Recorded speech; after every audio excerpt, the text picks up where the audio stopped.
देखिए बेटा, अगर हम लोग इसे डायरेक्टली लेते हैं H2Cr2O7 H2SO4 का अगर हम यूज करते हैं तो इसके यूज से क्या होगा, ये जो हमारा डबल बॉन्ड है उसका ऑक्सीडेशन हो जाएगा, इस टाइप से ऑक्सीडेशन हो जाएगा ऐसे, तो इस पे नई कंपाउंड बन जाएगी और ये क्या होगा, इसे हम कंपाउंड्स क्या बोलते हैं, साइक्लिक कंपाउंड्स है। ये क्या है, साइक्लिक कंपाउंड्स हम लोग इन्हें बोलते हैं। और आपको बताना यह है, अगर आपने सेकेंडरी एल्कोहल यूज किया है तो एकदम इजीली ऑक्सीडेशन होगा, एक हाइड्रोजन यहां से रिमूव हो जाएगा, एक यहां से हो जाएगा, वो चला जाएगा तो H2 बन जाएगा, कीटोन हम लोगों के पास बचेगा। तो अगर हम लोग सेकेंडरी एल्कोहल का ऑक्सीडेशन करते हैं तो कीटोन हम लोगों को प्राप्त होता है। देखिए थर्ड जो है वो टर्सरी एल्कोहल्स के बारे में है। अगर किसी कंडीशन में आपने टर्सरी एल्कोहल लिया है, टर्सरी एल्कोहल में जो कार्बन है उसके पास हाइड्रोजन तो अवेलेबल है नहीं, तो ऐसी कंडीशन में क्या होता है, इनका ऑक्सीडेशन बड़ा टिपिकल होता ही नहीं है। अगर हम लोग स्ट्रॉन्ग ऑक्सीडाइजिंग एजेंट जैसे K2Cr2O7 H2SO4 लेते हैं तो क्या होता है, CO2 निकल जाता है इससे, 2H2 निकल जाएगा इससे, और क्या बनता है इससे, पहला प्रोडक्ट बनता है एसीटोन।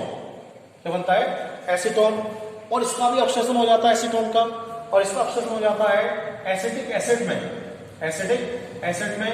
तो ये बड़ा इंपॉर्टेंट कन्वर्जन है, बहुत बार हमारे सीबीएस एग्जाम में रिपीट हुआ है। How will you get acetic acid from butyl alcohol, how will you get acetic acid from butyl alcohol, बड़ा इंपॉर्टेंट कन्वर्जन है। नेक्स्ट प्रोसेस हमारे पास थर्ड नंबर है और ये प्रोसेस है dehydrogenation. D means out, hydro means hydrogen का। किसी भी प्रोसेस में अगर हाइड्रोजन को हम लोग आउट करते हैं, हाइड्रोजन को हम लोग रिलीज करते हैं, हाइड्रोजन को हम लोग फ्री करते हैं, तो हाइड्रोजन को फ्री करने का जो प्रोसेस होता है उसे डिहाइड्रोजनेशन हम लोग उसे बोलते हैं। और ऐसा करने के लिए सबसे अच्छा सब्सटेंस कॉपर है। कॉपर की प्रेजेंस में 300 डिग्री सेंटीग्रेड या फिर 573 केल्विन पर, 300 डिग्री सेंटीग्रेड या फिर 573 केल्विन पर अगर हम लोग प्राइमरी एलिमेंट्स लेते हैं, प्राइमरी अल्कोहल लेते हैं तो हमें एलिमेंट्स मिल जाएंगे हाइड्रोजन निकलने के बाद। अगर सेकेंडरी लेते हैं तो हमें कीटोन मिल जाएंगे। लेकिन ये बड़ा इंपॉर्टेंट रिएक्शन है टर्सरी वाला, बहुत बार हम लोग एग्जाम में रिपीट हुआ है।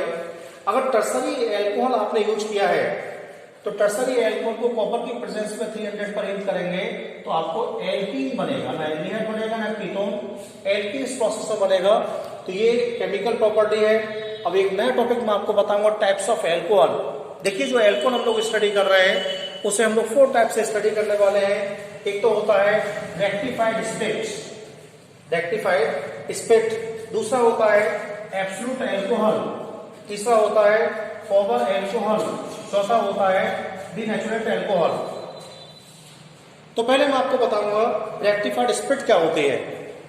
अगर किसी मिक्सचर के अंदर 95% C2H5OH, 95% C2H5OH और 5% H2O प्रेजेंट है, किसी भी मिक्सचर में अगर 95% एल्कोहल के किसी भी मिक्सचर में 95% C2H5OH और 5% H2O प्रेजेंट है तो वो रेक्टिफाइड स्पिरिट है।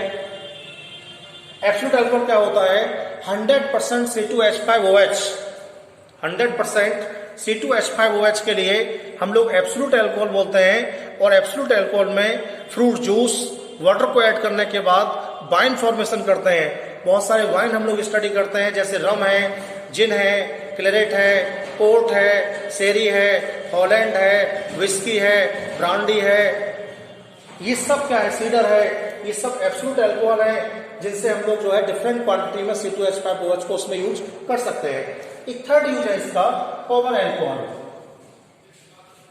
एज ए फ्यूल हम लोग इसको यूज कर सकते हैं, इसलिए हम लोग इसे पॉवर अल्कोहल बोलते हैं।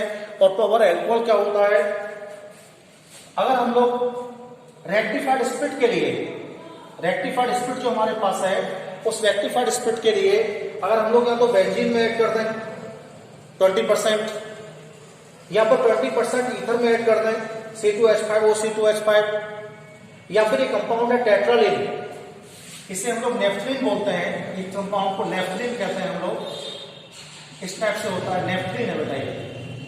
और इसमें 2 बॉन्ड हट जाएंगे, हाइड्रोजन आ जाए यहाँ पर, फिर टेट्रालिन हो जाता है। इसको भी यूज कर सकते हैं, तो आप बेंजीन को यूज कर सकते हैं, डाइइथाइल ईथर को यूज कर सकते हैं, टेट्राडीपी यूज कर सकते हैं। 20% अगर हम लोग इसे यूज कर सकते हैं तो बेटा ये पावर एल्कोहल कहलाता है। और हम लोग इसे क्या बोलते हैं, 80% C2H5OH और 20% हाइड्रोकार्बन्स ईथर्स का जो मिक्सचर होता है उसे पावर एल्कोहल बोलते हैं। और इसे एज ए फ्यूल पेट्रोलियम के ऑप्शन में हम लोग इसको यूज कर सकते हैं। एक क्वेश्चन है, denaturation of alcohol. Denaturation of alcohol तो एक्चुअल में होता क्या है, जो हमारी लेबोरेटरी है उनमें जो एल्कोहल यूज होता है और जो एल्कोहल पीने के लिए यूज होता है, पीने वाला जो एल्कोहल होता है वो टैक्स लगता है उसके ऊपर। अब लेबोरेटरी में तो एल्कोहल पिया नहीं जाता है, तो उसमें क्या होता है, उसमें ऐसा एल्कोहल लेते हैं जो टैक्स फ्री हो। तो जो डीनेचुरेट एल्कोहल होता है वो टैक्स फ्री होता है। तो लेबोरेटरी में जो एल्कोहल आता है वो टैक्स फ्री एल्कोहल आता है। और उसमें क्या होता है, वो पीने के पर्पज से नहीं होता है, वो एज ए सॉल्वेंट हम यूज कर सकते हैं किसी केमिकल प्रोसेस में। टेस्टिंग सॉल्यूशन के नाम से लेबोरेटरी में आता है। उसमें क्या होता है, उसे डीनेचुरेट करने के लिए, टॉक्सिफाइड करने के लिए या तो आप CH3OH को मिला सकते हैं मिथाइल एल्कोहल के लिए, या CuSO4 CH3OH से आप C2H5 को टॉक्सिफाइड कर सकते हैं, CuSO4 से टॉक्सिफाइड कर सकते हैं, एसीटोन से टॉक्सिफाई कर सकते हैं एल्कोहल के लिए CH3COCH3, या फिर पायरिडीन ला सकते हैं C5H5N, इससे हम लोग टॉक्सिफाई कर सकते हैं। और जब इथाइल अल्कोहल के लिए with the help of other organic compound toxify कर दिया जाता है, ये टॉक्सिक नेचर में कन्वर्ट कर दिया जाता है, तो इस प्रोसेस को डीनेचुरेशन कहते हैं। कल जब मैं आपको नेक्स्ट वीडियो डालूंगा तो उसमें इथाइल अल्कोहल के फॉर्मेशन के बारे में आपको स्टडी कराऊंगा, मिथाइल अल्कोहल के फॉर्मेशन के बारे में स्टडी कराऊंगा by the potato, by the grains. Okay.